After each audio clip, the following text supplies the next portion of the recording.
The road is arduous, over 250 kilometres between Kananga and Chikapa. The flight of people along this road was sparked by violence between the government and supporters of a tribal chief. Amid poverty and corruption, different ethnic groups were drawn into fighting each other. Violence prevented planting, so food disappeared, and when the survivors came home, they were destitute. These are some of the people you're going to meet.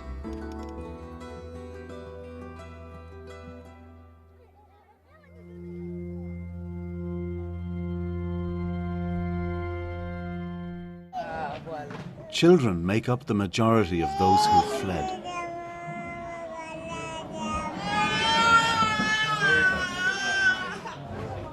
We met 2-year-old Kalandi and her mother Nkenda in an MSF clinic. Kalandi is malnourished and has malaria. We walked for 3 months to get here.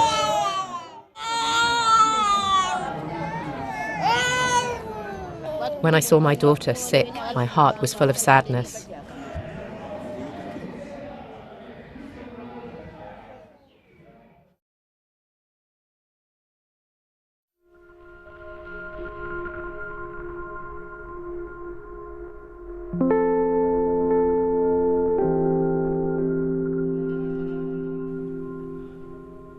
Farther up the road, we met Kapinga, aged 12, looking after her brothers and sisters while her mother foraged for food.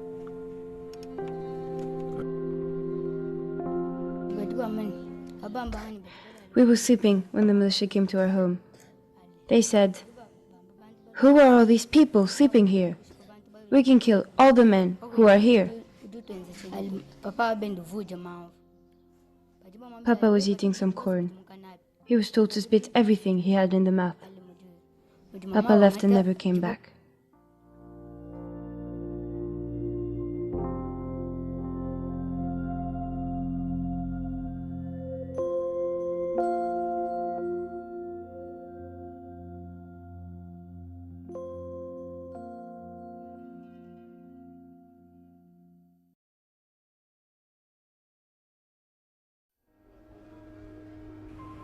There is calm now, but fear that conflict can easily erupt again.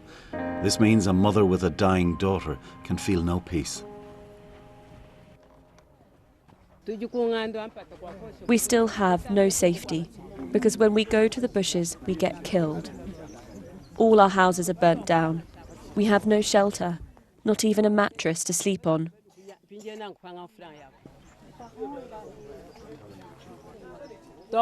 Everything has been destroyed. I don't have enough money to get my daughter to the hospital.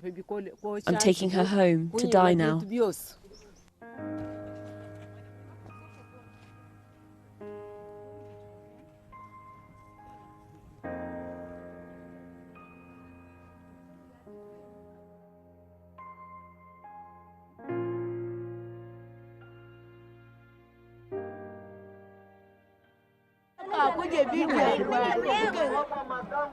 There is an aid effort along the road, but agencies can only give half rations because of a drastic lack of funding from international donors. We saw people begging for food. Now, as you come around this group, past the mounds of food, there is a very difficult realization, and that is that everybody here who has a token entitling them to rations will only get half of what they expected because there just isn't enough food. And as we walk over here, you'll see the faces of people who will leave here without any food at all. And they'll have to go back because they were hiding in the bush, or maybe they were looking for food when the registration took place. There is no food here for them, and they're understandably impatient and upset and realize that they have to wait and go hungry. Is it fair to say that you are being asked to play God, to decide who gets food, who doesn't, perhaps who lives and who dies? Yes, I think it's a good point, and we're not ready to play that role.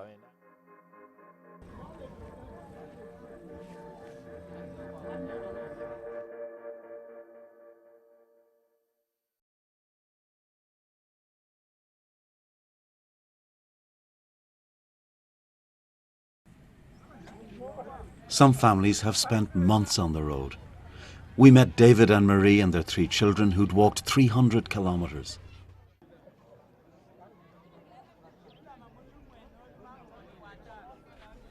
We went to the main road to look for food, but there was nothing, only dead bodies.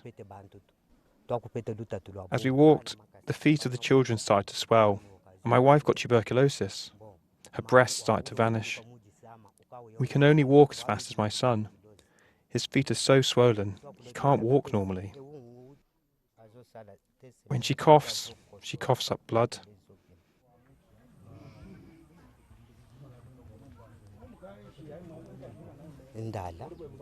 Tomorrow, we will start walking again.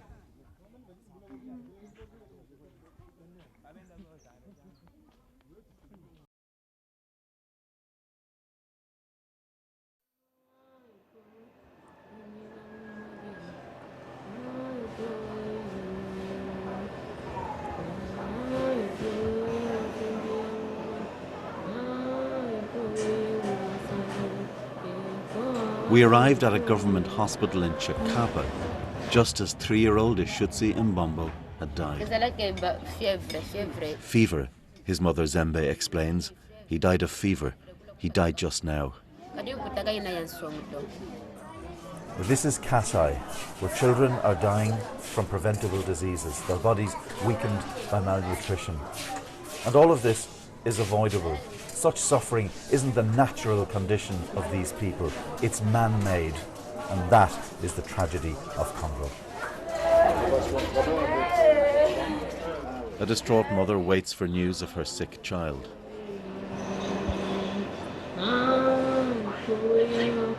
And a lullaby, as tiny lungs fight to survive. Just some lives out of so many here, hanging in the balance. Fergal Keane, BBC News, Kasai.